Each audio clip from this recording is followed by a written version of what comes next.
And his opponent, and current junior world champion, George Groves.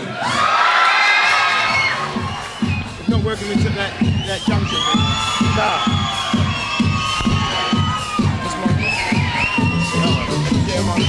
Share it, yeah.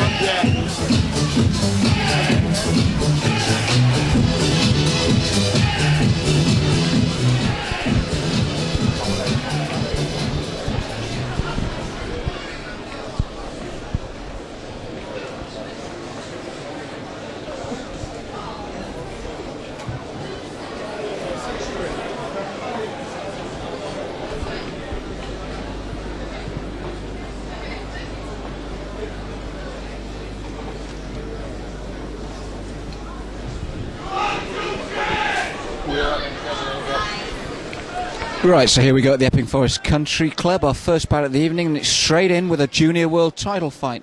Kickboxing 5 2-minute rounds. The challenger, Stacey Taylor from McAllister Academy, against the junior champion, young George Groves from Fulham, with a huge support here. So immediately we're jumping in with a world title fight. I'm Malcolm Martin. It's a pleasure to have with me tonight Pat O'Keefe. Pat, what do you think from looking at the two boys? Any hints from their manner? I think I'd go with George Groves, named to both camps. I'd say that overall George had slightly more rounded skills, and I expect him to take the fight. Right, so here we go with the start of round 1 of 5. And Groves the favourite. He's come on strong, but Taylor is swinging wildly back at him, and he's down already. Was that a slip, Pat? No, well, because he got hit, he went over backwards. He was slightly off balance, but it was a genuine hit, and it counts as a knockdown. And Pat, to be honest, he does look rather shaky. The ref's going to call it straight off. I think he's begging him not to, but no. The ref's waving it over Stacey Taylor. He couldn't keep his gloves high. His head was wobbling. Do you think that's a right decision? Well, it seemed a little bit premature, but the referee's the man up there close and looking into the boxer's eyes. His main task is safety, of course, and if he thinks it's not safe for the fight to continue, that has to be the decision. Well, what a shot. The opening seconds, literally the first flurry of the first round. Georgie himself looked very disappointed, young George Groves. But Stacey didn't seem to be able to show the referee, Pat, that he was willing to go on and able. His gloves were low. He didn't seem quite clear. The referee's explained to him now, but I don't think even Fulham will be happy with the quick nature of this defeat, would you? No, they'd like to see it go a little bit further. I certainly would think they'd like George Groves to get a little bit more of a fight in there, but I mean, he came out and he did what was necessary.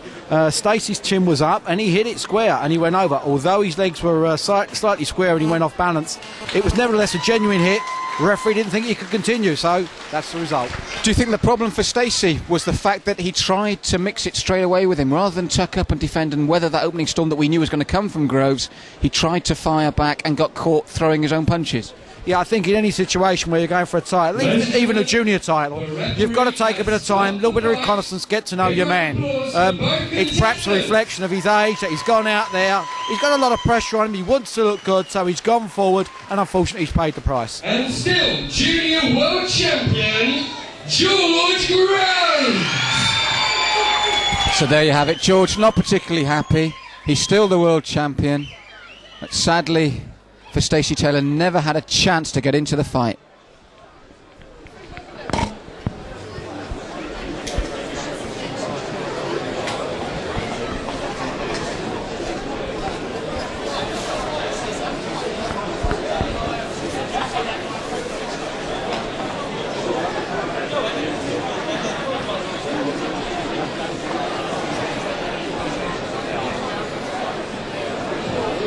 And if there's anybody between 59 and 60 kilos that would like to fight George, come and see us